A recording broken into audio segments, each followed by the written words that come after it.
What's up, Misfortune? Challenger AD carry, let's get right into it. To prepare you for Season 14, let's go over all the terrain changes and items affecting AD carries. But nothing will prepare you more for Season 14 than downloading Mobalytics, the one-stop shop for all your League Legends needs. Improve your game with features like Auto Champion Select Helper, where it determines the strengths of your team comp and enemy team comp and suggests recommended champions for you to play. Track jungle timers and get build recommendations straight with the in-game overlay.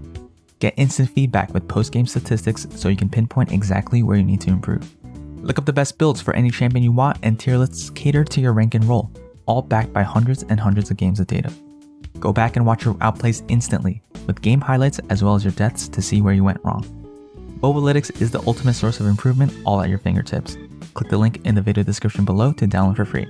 Now let's level up even more and go through all of these preseason changes.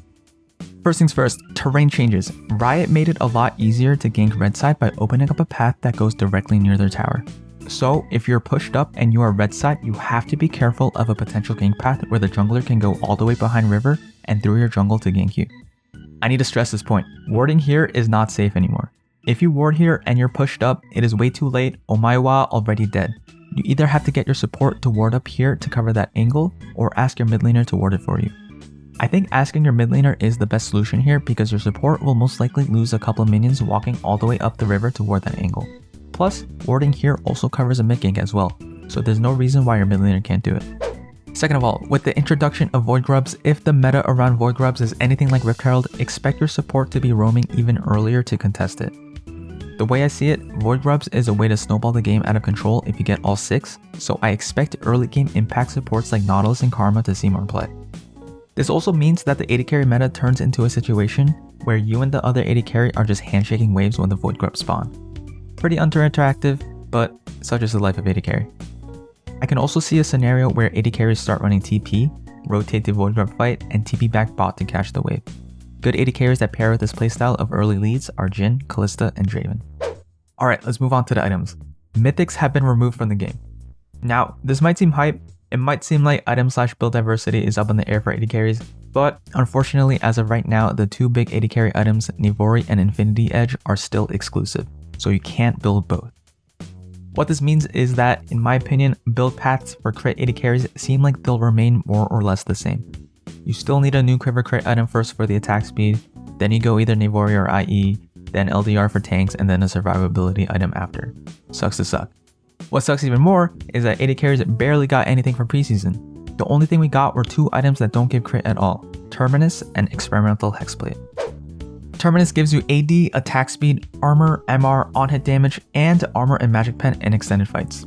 Solid choice for AD carries that don't rely on crit to DPS, so champions like Vayne, Kalista, Twitch, and Kog'Maw really make good use of this item. Terminus and Ginsu's Rage Blade seem like they'll go hand in hand, so definitely pick those two items up to stack the Terminus passive faster. Experimental Hexplate gives you AD, attack speed, health, and a bonkers passive. 35% attack speed and 15% movement speed for 7 seconds after you cast your ultimate. This item is disgusting on AD carries who like to go in and don't need crit. So again, huge item for Vayne, Kalista, Twitch, and Kog'Maw. Build paths for on-hit AD carries seem to look like Berserker's Greaves, Terminus, Hexplate, Ginsu's, and 2 defensive items, since you don't need any more attack speed. On a very important note, lethality has been buffed to the moon. Before we go into specific items, lethality is now flat armor penetration. So, for example, at level 1, if you had 10 lethality, it would remove 6 armor, and at level 18, it would remove 10. But now, it just straight up removes 10. You know what this means. With Void Grubs and this lethality buff, I expect lethality and early game AD carries to shine at the top of the meta. This means that the assassin items can also be AD carry items. So in a way, we did get more items, I guess. Let's check these out. The Collector. Okay, I expect this item to be 100% built on every crit AD carry that can skip a new quiver item. Dirk first back is going to be even more valuable with the lethality changes, plus this gives you the crit chance to naturally lead to the other crit items. So champions like Caitlyn, Draven, Kai'Sa, Samira, and Jhin all benefit greatly from the Collector. Cyrill's Grudge. The more lethality you have, the more armor penetration you deal. This item is exactly why lethality AD carries can shine, because you can still deal with armor stackers as you build lethality and 0 crit.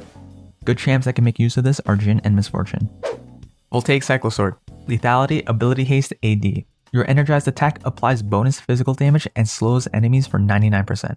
The slow is melee only. Which AD carry does this sound insane on? That's right, Neela. One of my favorite champions. I used to rush Collector or Eclipse every game. I think Cycle Sword can fit in there somewhere. Zoomies. AD, lethality, movement speed. If you're out of combat for 8 seconds, you gain bonus lethality. And if a champion dies within 3 seconds of damaging them, you gain movement speed.